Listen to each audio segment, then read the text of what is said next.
Welcome to Bind EduTech, and here we are going to continue the poem A Roadside Stand. हमने ये poem road side stand का first जो बड़ा paragraph था, first paragraph जो काफ़ी बड़ा था, 22 लाइंस का पैराग्राफ जो यहाँ फिनिश हुआ था, उस पेज से शुरू होकर के यहाँ फिनिश हुआ था, कीपिंग फ्रॉम अस। यहाँ इसको हम लोगों ने दो पार्ट में डिवाइड किया अपने नोट्स में मैंने, और आपको मैंने फर्स्ट 10 लाइंस के बारे में पहले बताया, और उसके बाद जो रेस्ट ऑफ द लाइंस थे उनके बारे में, 12 लाइंस जो थे उनके बारे में भी मैंने वर्ड मीनिंग, उसका ओरल एक्सप्लेनेशन, ये सब मैं डिस्कस कर चुका हूँ। प्रीवियस क्लास में मैंने वहाँ फिनिश किया था। और क्वेश्चन आंसर्स क्या पूछेगा, तुमको क्या लिखना चाहिए, लाइन में कौन सा इम्पॉर्टेंट टर्म है जिससे ज़्यादा क्वेश्चन पूछने की संभावना है, ये मैं पढ़ाते वक्त ही बहुत बार बताता हूँ। और फिर रिटन फॉर्म में वो प्रैक्टिस क्वेश्चन के रूप में आपको प्रैक्टिस करना चाहिए, ताकि आप सेल्फ इवैल्यूएशन कर सकें कि ये और लाइंस जो थे फर्स्ट पैराग्राफ के 12 लाइंस बचे हुए, उनमें से कितना समझ पाए हैं। तो फर्स्ट क्वेश्चन है, how was the landscape, how the landscape was marred. अब जो पोयम पढ़े होंगे और एक्सप्लेनेशन उसका सुना होगा, तो लैंडस्केप मेयर्ड वर्ड जो है, इस वर्ड से पकड़ लेगा कि किस पोयम से कहाँ से है। मेयर, लैंडस्केप मेयर्ड का मतलब मैंने वर्ड मीनिंग में बताया था। लैंडस्केप मतलब प्राकृतिक दृश्य, मेयर्ड मतलब उसको डिस्ट्रॉय कर देना। क्वेश्चन पूछा कि लैंडस्केप को किसने किस तरह से डिस्ट्रॉय किया था, और ये किनका थिंकिंग था। मतलब उस लैंडस्केप के बारे में कोई भी सवाल पूछा जा सकता है, लैंडस्केप के बारे में कैसे करके भी पूछे वो, कि सिटी पीपल वहाँ के लैंडस्केप के बारे में क्या शिकायत करते हैं, ये भी पूछ सकता है। ये भी पूछ सकता है कि जिस जगह पे रोड साइड स्टैंड था, उस जगह के प्राकृतिक दृश्य के बारे में किनकी क्या शिकायत थी, कौन शिकायत करते थे और क्या शिकायत करते थे। और एक क्वेश्चन इस तरह से पूछ दिया, मतलब लैंडस्केप के बारे में कोई भी सवाल पूछेगा, लैंडस्केप वर्ड जो हमारा, लैंडस्केप और मेयर्ड दोनों वर्ड आए हैं लाइंस में, तो उससे जुड़ा हुआ आंसर आप क्या लिखिएगा, जितना आप समझे होंगे वो लिख पाइएगा। और अगर समझे होंगे तो फिर जो एक्सप्लेनेशन के पॉइंट्स हैं वो काम आएगा आंसर लिखने में। बना के भी अपने भी जो पढ़ेंगे वो अपने भी बता सकते हैं कि लैंडस्केप के बारे में क्या क्या बोला गया है, और कितना बताना है लैंडस्केप के बारे में।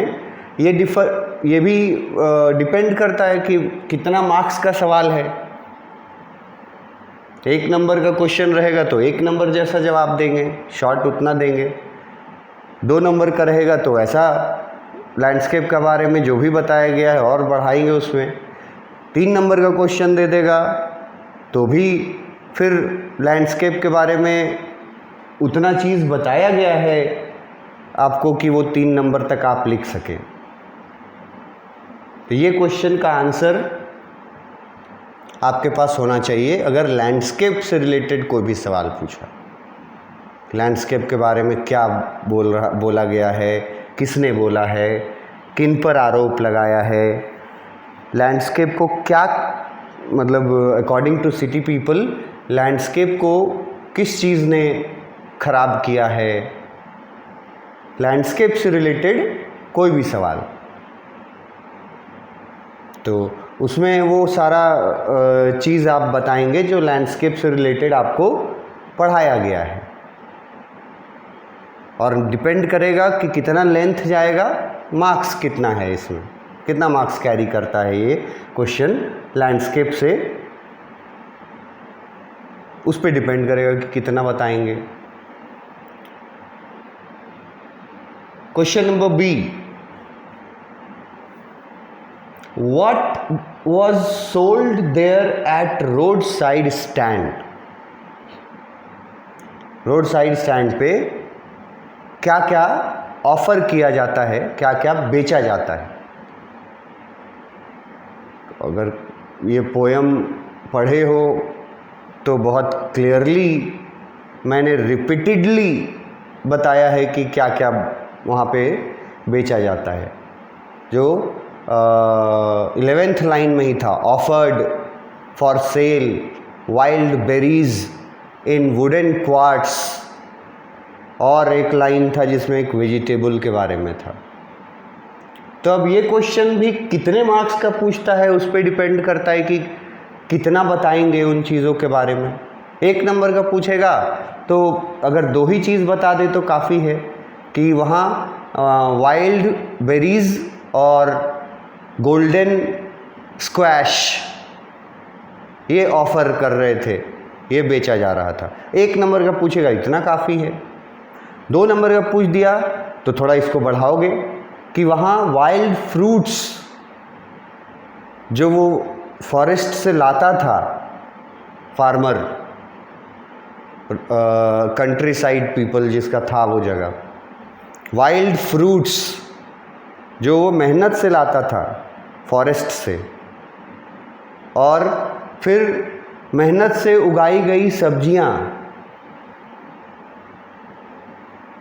ये बेचे जाते थे और ये वुडन क्वार्ट्स में रखे होते थे, लकड़ी के पेटी में रखे होते थे। मैंने आपको पिक्स भी दिखाया है। तो ये डिपेंड करता है कि कितने मार्क्स का पूछा। की वर्ड आंसर का कुछ होता है, 2-4 की वर्ड्स होते हैं, फिर डिपेंड करता है कि तुम पे कितना पूछा है, उस हिसाब से तुम कितना इसमें बता पाओगे उसको। तो क्या क्या बेचा जाता था ये पूछ रहा है। नेक्स्ट क्वेश्चन है सी में, how are the city dwellers proved to be mean. अब ये मीन वर्ड जो है, ये मीन वर्ड तुम्हारे पोयम में आया है और इसका मीनिंग बताए हैं हम, फिर जहाँ जिस लाइन में आया है उसको एक्सप्लेन भी किए हैं। और एक नया वर्ड अगर किसी के लिए दिखेगा यहाँ तो ये ड्वेलर्स वर्ड दिखेगा। सिटी ड्वेलर्स मतलब होते हैं रेसिडेंट्स, उसी का एक सिनोनिम है। और ये वर्ड ड्वेल, DWELL, जिसका मतलब होता है रहना कहीं पर, स्टे करना, रेसिडेंट होना कहीं का। जैसे लिव वर्ड लिखते हैं ना, आई लिव एट, तो उसी तरह से ये ड्वेल वर्ड भी उसके इक्विवेलेंट ही मीनिंग रखता है। ये नया वर्ड है और 11th से 12th तक काम आएगा, ये ड्वेल वर्ड। यहाँ है ड्वेलर्स, मतलब रहने वाले वहाँ लोग। लिखता है कि शहर के रहने वाले लोगों को मीन कैसे प्रूव किया गया है। अब देखो यहाँ की वर्ड है क्वेश्चन में, ये मीन और ये शहर के रहने वाले लोग। अब इन दोनों की वर्ड से कोई भी सवाल बना सकता है। पूछ देगा कि पोएट के नज़र में सिटी ड्वेलर्स जो हैं वो कैसे लोग हैं, तो आपको याद रखना होगा कि उनको मीन बोला गया है पोयम में। क्वेश्चन पूछ देगा कि इस पोयम में मीन वर्ड किसके लिए यूज किया गया है, किनको मीन बोला गया है, तो सिटी पीपल को बोला गया है, ये आंसर देंगे। पूछा जाएगा क्यों बोला गया है, तो यही पूछा गया है यहाँ, क्यों बोला गया है, मतलब प्रूव किया गया है, क्यों, कैसे वो लोग मीन हैं। क्वेश्चन को और सिंपल तरीके से पूछ सकता है कि सिटी पीपल जो हैं उनका बिहेवियर कैसा है और क्यों, तो मीन बिहेवियर है उनका, जिसका एक मतलब होता है शब्दार्थ में, मीन का एक मतलब निकलता है बहुत फ्रीक्वेंटली जो यूज़ करते हैं हम लोग, वो कंजूस के लिए करते हैं। फिर उससे बाद दूसरे वर्ड अगर मीन के लिए कुछ मिलता जुलता है तो हिंदी में मतलबी बोलते हैं, और फिर थोड़ा और अच्छा वर्ड हिंदी में इसको स्वार्थी भी बोलते हैं। वो वाला मीन है ये, मतलबी होना, कंजूस होना, स्वार्थी होना, जिसमें स्वार्थी होना सबसे मतलब बड़ा डिमेरिट है। कंजूस होना एक अलग बात होती है, मतलबी होना भी एक अलग है। स्वार्थी होना और दूसरों के तकलीफ को इग्नोर करना, नोटिस ही नहीं करना, जिसको इनह्यूमन एटीट्यूड बोला जा सकता है। तो शहर के लोगों के बारे में पोएट का ख्याल कुछ अच्छा है नहीं। लिखा गया पोयम में कि वो लोग जो हैं वो ध्यान नहीं देते हैं, नोटिस नहीं कर देते हैं। तो मीन कैसे प्रूव किया गया है, ये क्वेश्चन पूछा। अब इस क्वेश्चन के आंसर के लिए आपको वही लाइंस में मिलेगा जहां ये मीन वर्ड यूज हुआ था। चलो पढ़े हो, कहीं से भी पढ़े हो, तो उसको आंसर, इन चीज़ों का, इन क्वेश्चंस का आंसर उनको सोचना चाहिए खुद। आपका सेल्फ इवैल्यूएशन है। हम हेल्प उतना कर दे रहे हैं कि हिंट भी दे रहे हैं। जिसमें पैसा का बात आया था, पॉकेट का बात आया था, और एक ब्रैकेट में लिखा हुआ था दिस क्रॉसली, तो मीन प्रूव वहीं किया गया था कि उनके पास पैसे हैं खर्च करने को। They have availability of money in their pocket, but they do not care, they do not bother, they do not notice the helplessness, the pathetic condition of the roadside people. So in this way they had been proved mean. इस तरह से वो मतलबी हुए, स्वार्थी हुए। तो ये कैसे उनको प्रूव किया गया मीन, या पूछेगा कि वो सिटी पीपल के बारे में क्या बोला गया, उनको क्या, किस तरह का उनका एटीट्यूड या बिहेवियर बताया गया, तो वो भी यही क्वेश्चन रहेगा। आंसर में वही कीवर्ड्स रहेंगे। पॉकेट में पैसा है लेकिन पैसा खर्च नहीं करना चाहते, नज़रअंदाज करते हैं, नोटिस नहीं करते, परवाह नहीं करते, ह्यूमैनिटी नहीं है, इसीलिए उनको मीन बोला गया। ये सब साबित करते हैं कि वो मीन है सिटी पीपल। नेक्स्ट क्वेश्चन है, where have they made their road side stand? Where have they made their road side stand? इससे मिलता जुलता एक क्वेश्चन एकदम शुरू में ही आया था ना, where was road side stand situated? Same question है, लग रहा है उसी के जैसा, कि उन लोगों ने रोड साइड स्टैंड कहाँ बनाया था। लेकिन ये जिन लाइंस से पूछा गया है ना, उन लाइंस के अकॉर्डिंग इसका आंसर थोड़ा अलग हो जाएगा। यहाँ देखो, इस लाइन से पूछा गया है, far from the city we make our road side stand. ये लाइन दिख रहा है आपको? Far from the city we have made our road side stand. तो ये थोड़ा सा वो कंफ्यूजन हो सकता है कि रोड साइड स्टैंड कहाँ बनाया था।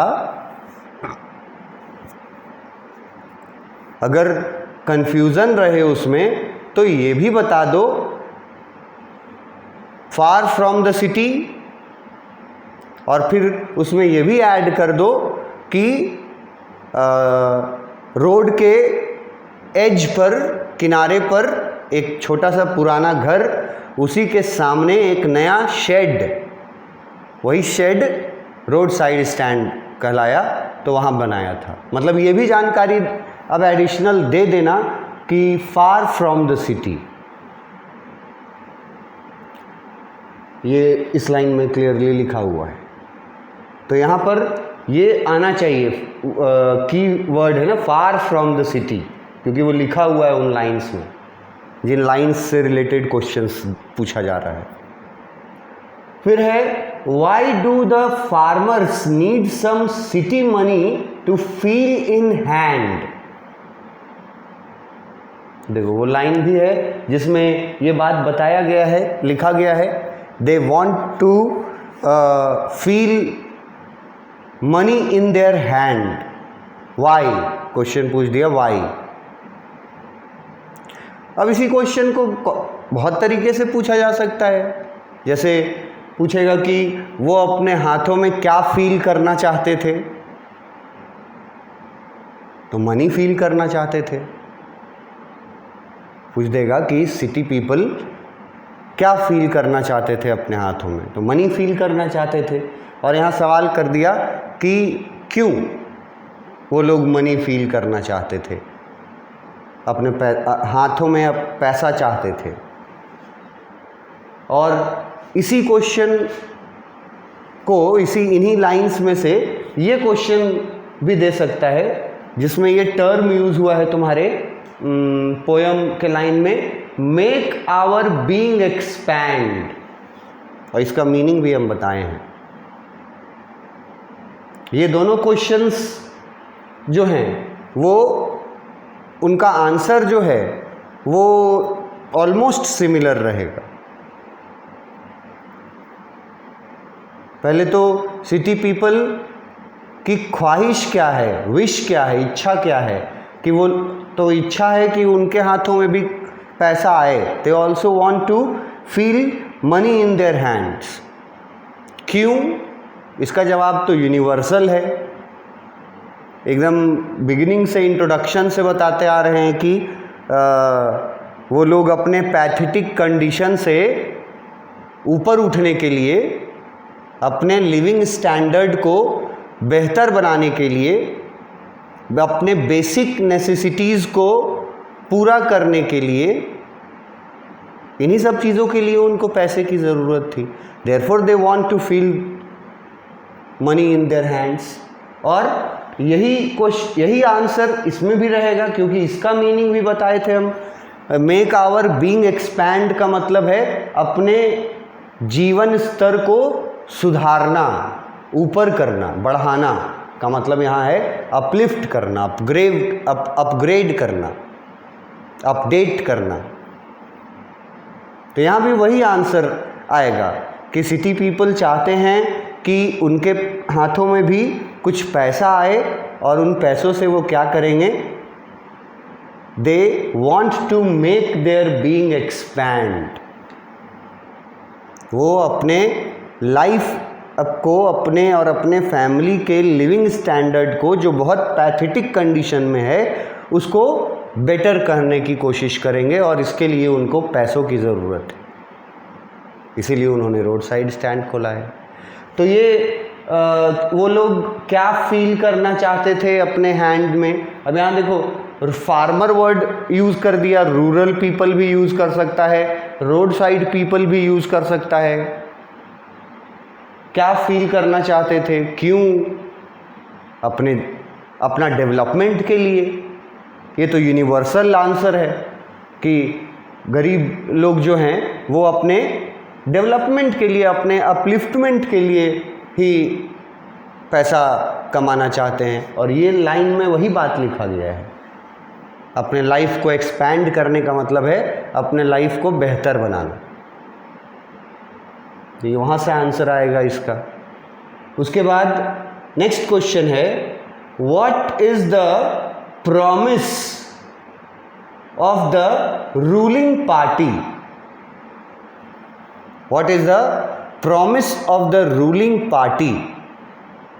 तो ये क्वेश्चन आया उस लाइन से जहाँ लिखा हुआ था पार्टी इन पावर, और प्रॉमिस वर्ड भी था। तो मैंने आपको वहाँ एक्सप्लेन किया था कि उन्होंने क्या प्रॉमिस किया था। और ये भी बहुत मतलब ऑब्वियस एक क्वेश्चन है, मतलब आंसर जो है वो एकदम सोच के भी दिया जा सकता है। वैसे भी इस पोयम के को अगर अलग भी हटा दें और पूछें कि जो पॉलिटिकल, जो पार्टी इन पावर है, पॉलिटिकल पार्टीज़ है या गवर्नमेंट है, वो क्या प्रॉमिस करती है अपने सिटीजन्स से, तो वही यहाँ भी है प्रॉमिस। सभी पॉलिटिशियंस और पार्टीज़ और गवर्नमेंट सिटीजन्स से यही प्रॉमिस करती है कि वो उनके लाइफ को बेहतर बनाएंगे, उनके लाइफ में जो सुविधाएं चाहिए वो सुविधा उनको प्रोवाइड कराएंगे, नौकरी देंगे, घर बनवा देंगे, ये कर देंगे, वो कर देंगे। यही तो प्रॉमिसेस किए जाते हैं कि आपको आपके गरीबी से उठा करके एकदम सही जगह पे पहुंचा दिया जाएगा। यही प्रॉमिस पार्टी इन पावर के लोगों ने भी किया था। यहाँ रूलिंग पार्टी लिखा है, पार्टी इन पावर को यही प्रॉमिस किया था कि तुम्हारे लाइफ को बेहतर बना देंगे। ये भी एक कॉमन सेंस वाला क्वेश्चन है। उसके बाद what does the poet not complain about. Poet को किस बात की शिकायत नहीं थी। ये भी एकदम, अब पार्टिकुलर जो पोयम को का लाइन वो पढ़ेगा तो लाइन, पोयम के लाइन में ही ये बात लिखा गया है, उसी लाइन से क्वेश्चन बनाया। पोएट को किस बात की शिकायत नहीं थी। इसको भी देखेंगे कि कितना मार्क्स का पूछता है। अगर 1 मार्क्स का है तो 1 मार्क्स जैसा एक सेंटेंस या 2 सेंटेंस में आंसर देंगे। अगर और 2 मार्क्स का है तो ये भी बता देंगे कि पोएट को जिस बात का कंप्लेन नहीं है वो कंप्लेन किनका है। और फिर अगर 2 नंबर या 3 नंबर का पूछा तो ये भी बता देंगे कि पोएट को रियली में किस बात की चिंता है। ये कंप्लेंट का मतलब मैंने आपको एक्सप्लेन किया था कि इसका एक मतलब कंसर्न भी आपको रखना है याद, कंसर्न, चिंता। तो पोएट को किस बात की चिंता नहीं थी ये बहुत क्लियरली लिखा हुआ है। अगर ज़्यादा नंबर का आंसर क्वेश्चन रहे तो ये भी लिख देना कि उस बात की चिंता किनको थी, और फिर ये भी लिख देना कि पोएट को असल में किस बात का फिक्र था। तो नेक्स्ट क्वेश्चन ही वो है, What do you think is the real worry of the poet? इसी से जुड़ा हुआ है। किस चीज का चिंता पोएट को नहीं है और किस चीज का चिंता असल में पोएट को है। ये देखो वरी वर्ड आ गया, यहां कंप्लेन वर्ड के जगह वरी वर्ड आ गया। मीनिंग सेम रख रहा है, भाव सेम है, किस बात की चिंता उसको रियली में था। तो इसका एक बहुत पार्टिकुलर आंसर है। अगर आप पोएम पढ़े हैं तो एक्सप्लेनेशन पॉइंट्स भी पढ़े हैं, सुने भी हैं, तो आपको 2 वर्ड में आंसर आप हिंट ले लीजिएगा। ट्रस्टिंग सॉरो का वरी चिंता पोएट को था। ट्रस्टिंग सॉरो वर्ड से आंसर बन जाएगा ना इसका। अब ट्रस्टिंग सॉरो क्या होता है, इसके लिए वर्ड मीनिंग्स में मैंने पूरा 3 लाइन 4 लाइन का उसका मीनिंग बताया है। कौन ट्रस्ट कर रहा है, किस पर ट्रस्ट कर रहा है, और फिर दुखी क्यों हो रहा है ट्रस्ट करने के बाद। तो यही उनका पोएट का चिंता का असल रीज़न था। Trusting sorrow of the road side people. उसको अगर ज़्यादा नंबर का पूछता है तो उसको वर्ड मीनिंग में जो ट्रस्टिंग सॉरो का पूरा ये किए हैं, किसका ट्रस्ट है, किस पर क्या होता है जो उनका ट्रस्ट पूरा नहीं होता और वो दुखी होते हैं। फिर इसी से रिलेटेड ये सीधा सीधा ट्रस्टिंग सॉरो से क्वेश्चन पूछ देगा, और एक वर्ड अच्छा था अनसेड, यहाँ से पूछ देगा अनसेड, और वही ट्रस्टिंग सॉरो। तो ट्रस्टिंग सॉरो का तो पूरा मैंने कहा कि एक्सप्लेनेशन में भी दिए हैं हम, वर्ड मीनिंग में भी दिए हैं और बताए भी हैं। और ये अनसेड वर्ड का तो बहुत सटीक आंसर है कि जो ट्रस्टिंग सॉरो है वही उसी को बोला गया है, पोएट बोलते हैं कि वो अनसेड है। मतलब पुअर रोड साइड पीपल को जो दुख पहुंचता है वो दुख वो किसी से बोलते नहीं हैं, किसी से शिकायत उसके बारे में नहीं करते हैं, तो अनसेड है। व्हाट इज अनसेड का आंसर हो जाएगा trusting sorrow of the farmer. और उसके बाद पूछा कि ट्रस्टिंग सॉरो का फिर क्या मतलब है, तो फिर एक्सप्लेन करना कि कौन किस पर ट्रस्ट करके क्या किया है और फिर कैसे उसको दुख पहुंचा इस बात का।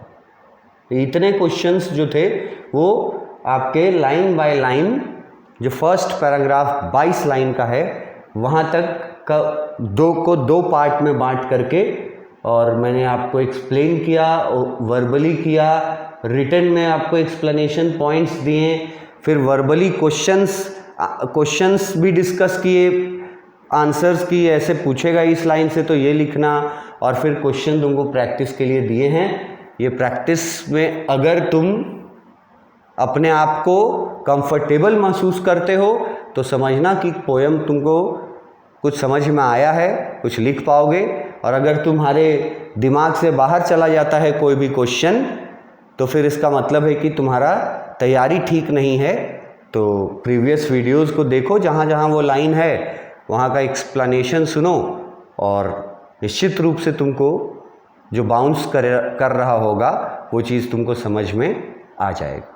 नेक्स्ट क्लास में हम लोग अब पैराग्राफ 2 मतलब स्टैंजा, सेकंड स्टैंजा के तरफ बढ़ेंगे इस पोएम में। Thank you.